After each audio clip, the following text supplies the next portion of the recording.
With that, I'll give you a couple examples. We've been working with USC Annenberg Innovation Lab, which is a school of journalism and communication. So these aren't geeks.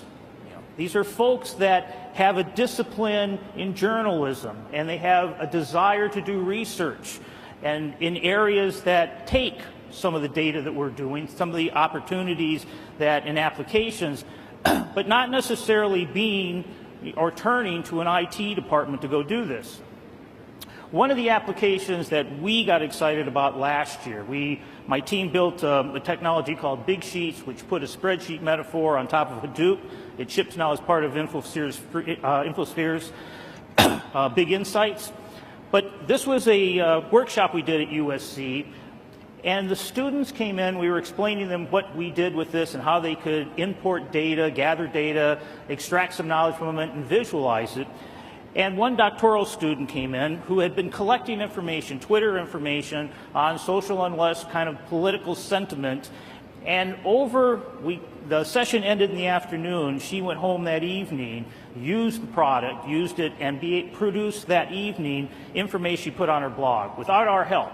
Came in the next day to show the team on it, which was blown away at that point.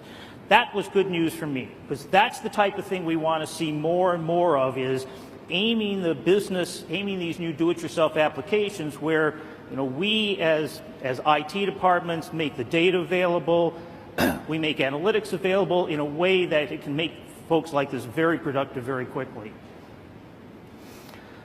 So one other one, just to give you an idea how popular this is John Taplin, and this was a segment on ABC Nightline about how social data can be used to predict the success of movies coming out. The interesting part of this, two interesting parts, again, done by journalism communication students. They looked at Twitter information through this Big Sheets interface. They were the ones that sat down and said, there's certain keywords and certain patterns here that we think would together help us predict whether a movie is going to be successful when it's launched. It wasn't a BI expert. So this is kind of discovery analytics versus predictive analytics.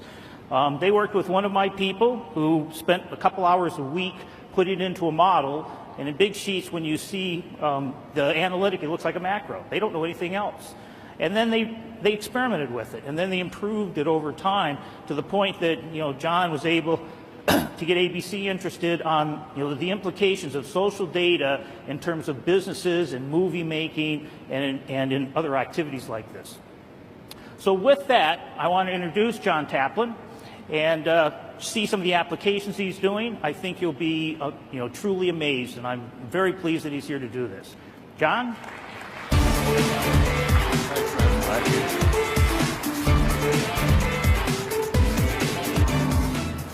Morning, Las Vegas. I told Rod when I was backstage, I used to be a tour manager for Bob Dylan and Janis Joplin, and this is a much bigger production than we used to have in the 60s. So anyway, I want to talk to you about a little adventure we've had with IBM over the last year and a half. He kind of gave you a little idea.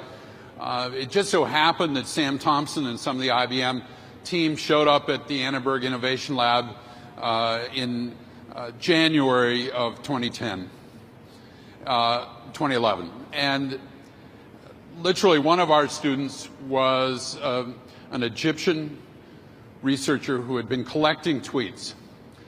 And literally over the next 24 hours, she took the Big Sheets application and poured all these tweets into it, 800,000 tweets, and used another piece of the IBM software called Many Eyes, which was an analytical tool which say what words are being connected here.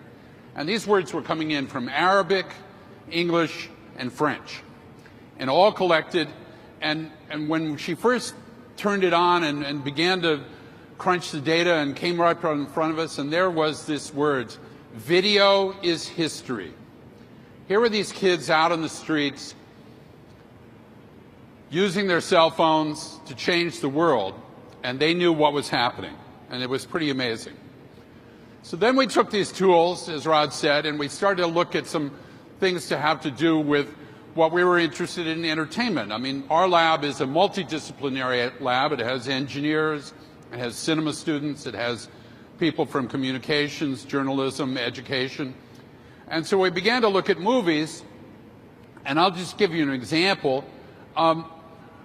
We were forecasting what movies would be successful. So obviously the larger bubble is the most number of tweets, the green is the positive, the red is the negative. So as you could see, that Arthur Christmas was not going to do very well. And we were wondering about Puss in Boots. Then we began to realize that something else could happen. So this is October 18th, and on October 20th, DreamWorks dumped about 20 million of TV advertising, and here's what happened. So you can see that the right application of advertising can change the social conversation. So what we're doing now is to try and understand exactly what the return on investment for some of our partners like Warner Brothers and Paramount are, in terms of if I put 3 million in the web as banner ads, and then I put 15 million into TV ads, which changed the social media conversation more, which had more positive aspect. So because we can look at about 1 million tweets a day on movies, it's pretty powerful. Then we began to look at sports. We asked the fans what they thought, who they thought would be the most valuable player in the World Series. That turned out to be pretty correct. We also looked at other things. We looked at what was happening in terms of tweets versus TV ratings. And obviously, in the lead up to the World Series, the ALCS was much more popular on Twitter, and it was also much more popular in terms of people watching on TV. Then we did some fun things with the Super Bowl, and the fans told us that they thought Eli Manning was going to be the key player in the Super Bowl, even though the odds makers were saying that Tom Brady was going to do it, and the fans turned out to be right. So the most fun thing we've had in the last while was we did a work with IBM and the LA Times around the lead up to the Oscars. And so we built a visualizer which has a time slider on the top, and you can look day by day and how people are tweeting about individual movies and individual actors. And obviously the higher up they were the more positive, the larger the bubble, the more tweets there were. And again, the fans were very predictive of what was going to be the best picture, what was going to be the best actress, what was going to be the best actor. And then we began to say this same thing, this ability to get down into it and understand what could happen. So then we looked at the Oscar show itself, and we've begun moving from using big sheets to using a tool called Streams, which is real-time analytics. So this is the real-time analytics on a 30-second basis of the Oscar show itself. And you can see there's certain peaks. When Angelina Jolie showed her leg, the stuff peaked pretty high. And this is the volume, and this is the sentiment.